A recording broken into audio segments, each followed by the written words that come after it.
Bravo, ça y est, les bases de Python sont maîtrisées. C'est une étape énorme, vraiment.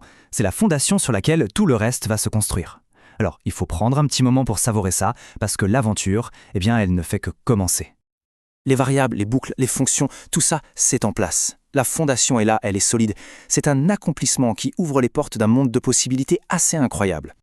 C'est la grande question, n'est-ce pas? Avec ces nouvelles compétences en poche, quelle direction prendre? L'univers Python est immense et c'est normal de se sentir un peu perdu au début. Mais pas de panique, on va dessiner la carte ensemble. Imaginez que l'on se trouve à un carrefour. 3 grandes voies s'offrent à nous, et chacune mène à des aventures bien différentes, mais tout aussi passionnantes.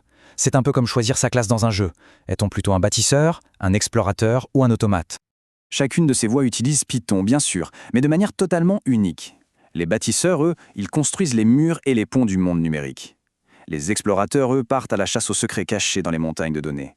Et les automates, ils se donnent des super pouvoirs pour rendre le quotidien plus simple.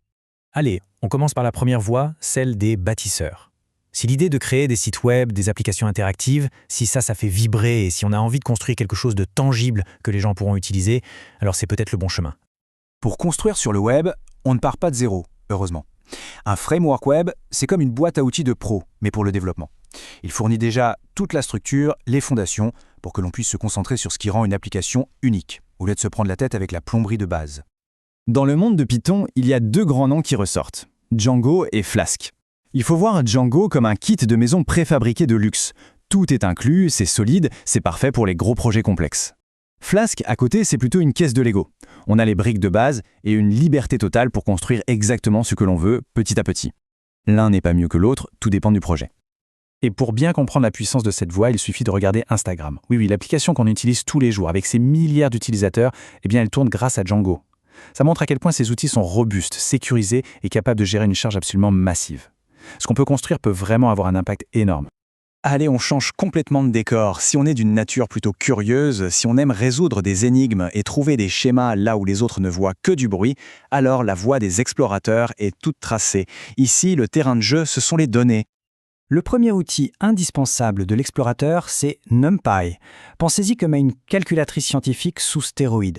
C'est l'outil optimisé pour les calculs mathématiques complexes et la manipulation de grands tableaux de chiffres.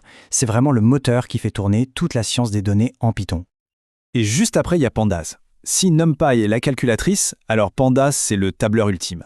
Sa structure de base, le fameux data frame, permet de charger, de nettoyer, de transformer et d'analyser des données avec une facilité et une puissance assez déconcertantes. C'est vraiment l'outil qui transforme un tas de données brutes en informations claires et exploitables. Et l'impact de cette voie est immense, parfois même vital. Pendant la pandémie de Covid-19, des scientifiques du monde entier ont utilisé Pandas pour analyser des volumes de données gigantesques. Leur travail a permis de comprendre comment le virus se propageait, d'identifier des tendances et d'aider les gouvernements à prendre des décisions critiques qui ont sauvé des vies. Voilà le pouvoir de la découverte cachée dans les données. On arrive à la 3e et dernière voie, celle des automates. Celle-ci, elle est pour tous ceux qui aiment l'efficacité, qui détestent les tâches répétitives et qui sont convaincus que les ordinateurs devraient travailler pour nous et pas l'inverse. Et ce n'est même pas une exagération. La capacité à écrire un petit script qui fait en quelques secondes une tâche qui prendrait des heures à un humain, c'est un véritable super pouvoir dans le monde d'aujourd'hui, peu importe le domaine d'activité. Ce chiffre, des centaines d'heures, ça représente bien plus que du temps. Ce sont des heures récupérées pour se concentrer sur des tâches plus créatives, plus stratégiques, ou tout simplement pour avoir plus de temps libre.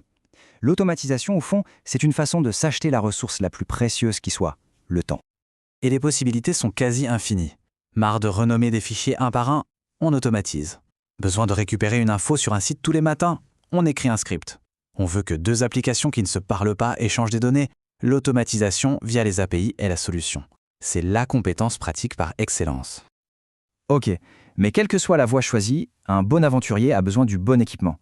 Le voyage ne s'arrête pas après avoir choisi une direction. Il faut se préparer pour la suite. Le kit de survie pour cette quête ne contient que 2 éléments, mais ils sont absolument vitaux. Ne jamais arrêter d'apprendre et ne jamais avancer seul. Pour l'apprentissage, l'écosystème Python est incroyablement riche. La documentation officielle, c'est la source de vérité absolue. Des sites comme RulesPython proposent des tutoriels vraiment approfondis et de très haute qualité. Des plateformes comme Coursera ou Udemy offrent des parcours bien structurés pour se guider. Et puis, il y a des livres cultes comme Automate the Boring Stuff qui montrent la voie de manière très concrète. Il y en a pour tous les goûts.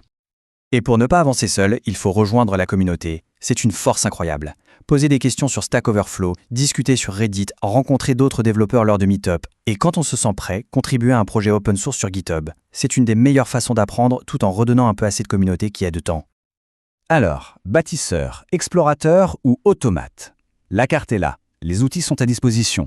La seule question qui reste maintenant, c'est celle-ci. Quel sera le premier pas dans cette nouvelle grande aventure avec Python? Le voyage ne fait vraiment que commencer.